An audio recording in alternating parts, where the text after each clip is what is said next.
it, in the majestic Kingdom of Valdoria. Nestled between the snowy peaks of the Alpine Crown Mountains, a joyful celebration filled the royal palace.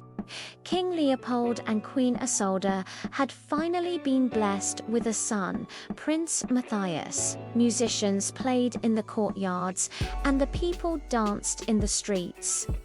In the grand royal chamber stood a magnificent golden cradle, crafted by the finest artisans of the kingdom.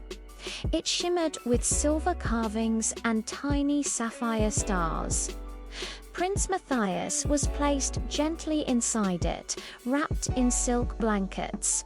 The kingdom rejoiced, but in a quiet balcony above the celebration stood three young princesses: Princess Helena, Princess Sofia, and Princess Clara, the elder sisters of the newborn prince.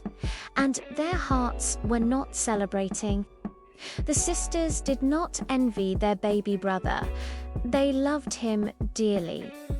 But as they watched the golden cradle shine in the candlelight, they felt something heavy inside their hearts.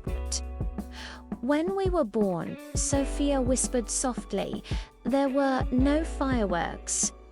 No grand cradle," Clara added. "No kingdom-wide celebration," Helena said quietly. The cradle became more than a piece of royal furniture.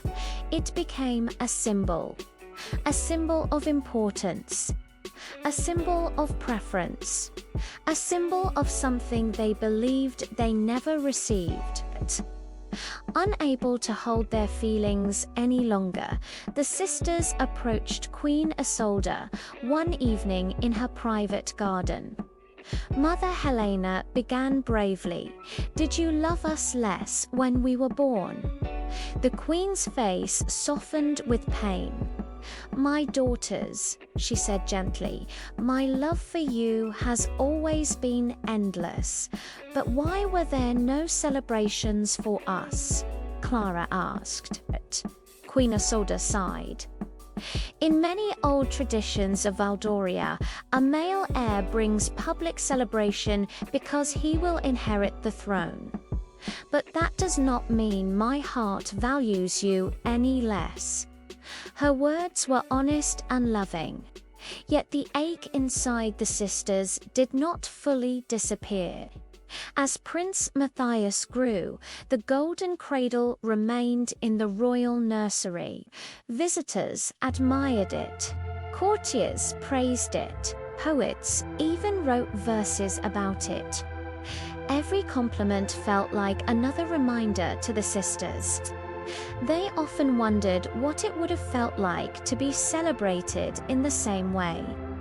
One quiet afternoon, when the palace halls were empty and Prince Matthias was asleep in the cradle, the three sisters stepped softly into the nursery. They stood before it in silence. "It must feel special," Sofia whispered. Helena gently lifted the baby and placed him safely in a nearby cushioned chair. Then, with hesitation and longing, she slowly sat inside the golden cradle. The cradle creaked. It was designed for a baby, not a grown princess. Suddenly, it rocked violently from side to side. Clara gasped. Sofia rushed forward. The cradle tilted dangerously, almost knocking the sleeping prince's chair. Helena quickly jumped out. At that very moment, Prince Matthias woke up. He had seen everything. The sisters froze in shame. But instead of anger, Matthias looked confused and then concerned. "Why did you want to sit in my cradle?" he asked innocently. Tears welled up in Sofia's eyes. "Because it feels like the cradle means you are more important than us." Matthias looked at the golden structure, then at his sisters. Without hesitation, he stood up inside it and said, If this cradle makes you feel small, then I don't want it to belong to just me. He stepped out and took Helena's hand. I would rather be a good brother than a great king. His words echoed in the nursery. King Leopold and Queen Isolde, who had quietly witnessed the scene from the doorway, were deeply moved. The next day, the golden cradle was placed in the grand hall, not as a symbol of hierarchy, but as a symbol of unity. A royal announcement was made across Eldred. From this day forward, the royal children of Valdoria shall be honored equally as the princesses Helena, Sofia, Clara, and Prince Matthias. The kingdom began celebrating them together at every royal event.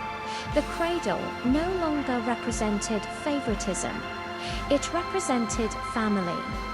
Jealousy often grows from silent pain, but understanding and compassion can heal even the deepest wounds. And in the Kingdom of Valdoria, the story of the Golden Cradle was told for generations, reminding all that love is never measured by ceremonies, but by the heart. Did you like this video? Hit subscribe for more powerful stories like this.